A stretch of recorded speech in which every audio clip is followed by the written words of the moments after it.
Thank you guys for being here, allowing me to talk.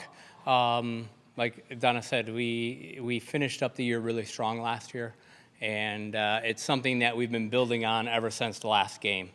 Last year's freshmen, sophomores, juniors who remained in the program, they have been working extremely hard, and we really saw a big change over the spring season on their ability, their comfort level, their experience, their work rate, and so those kids are just they're ready to go, and they had a fantastic spring season, and they've been working really hard in the weight room over the summer, doing their conditioning and some playing as well at a very high level.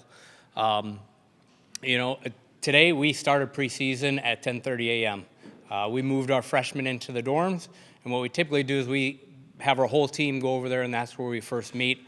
And we get the freshmen in the dorms, and I think we did a record today of about 20 minutes to get them all their stuff from their car up to their rooms, and from there we got a luncheon after this.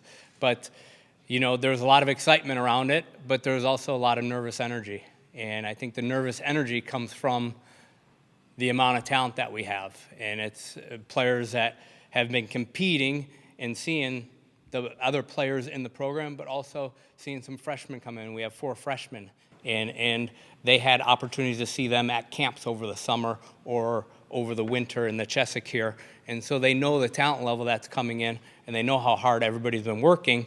So there's a little nervous energy and a lot of excitement, but it's a good thing because we're going to be competitive in all positions. There's going to be competition day one, and that's just going to make us better. And we're really excited to get started out on the field. Our first field practice will be tomorrow morning, and we're really looking forward to see where we're actually at.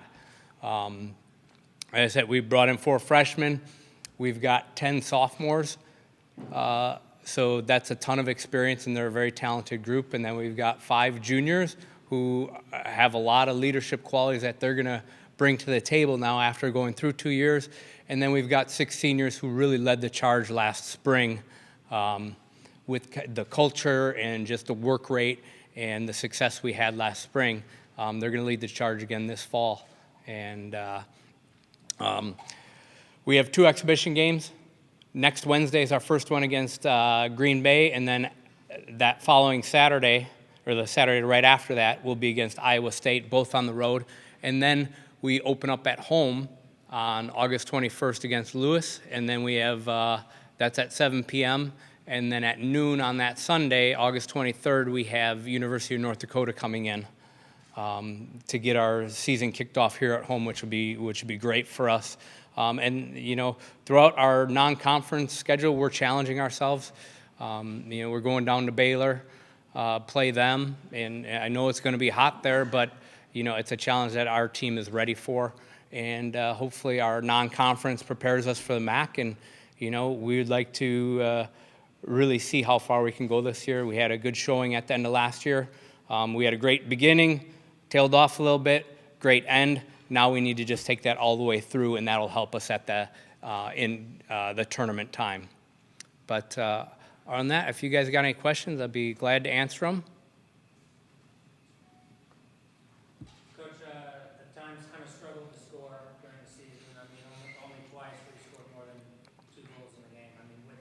How many kids you have back? I mean, do you feel like you guys can kind of score a little bit more this year?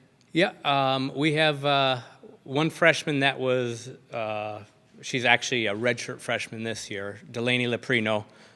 She was a very highly recruited player out of high school, and we were competing against Big Tens. She got an injury, and so maybe one of the reasons why we have her is she got an injury, and maybe some of the bigger schools backed off a little bit, but she was very highly rated. When she was U15, ESPN had her at number 6 player in the country. So she'll be, knock on wood, healthy this come tomorrow morning and ready to go. And it'll take her a little while to get back into it because she's been out for really a couple years, but she is probably the hardest worker, and she just has a great attitude. She's a special player. But we also brought in freshman Taylor Sarver, who has had a lot of offers from big-time programs, wanted to stay close to home.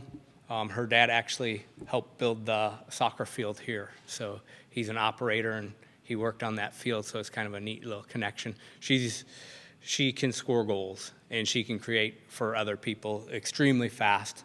And then we brought in another player who can score goals, actually two more, but another one who just got the Player of the Year for the St. Louis area small schools for high school. She was Player of the Year there. She can score goals. I don't know if she's going to be playing up top or in the midfield yet. We'll kind of see when she gets in. And then we also have, we brought in a Norwegian kid who's a forward midfielder who can score goals as well, 6 feet tall, and she can help us in the air trying to score with her head there. But I think also just the experience, we've got a lot of talented players. I think last year there were some injuries and just a lot of freshmen, so their experience, it kind of struggled a little bit at times with it, but we can definitely score goals. Do you expect to see a bigger difference, like from your returners, like physically, mentally? I mean, where do you kind of see? I think both physically and mentally. Like for our 10 freshmen, having a year in the weight room, that's huge. So just physically, I can already tell the difference them coming back on campus, just leaner, stronger. And then just mentally, I mean, freshman year is always a little bit difficult. Just we get started right away, and they come in. It's a new environment, new bed to sleep in, new friends, the game's much more physical, so they have a lot to get used to. And it's usually that their spring semester is where we really see those freshmen kind of show what they typically can do.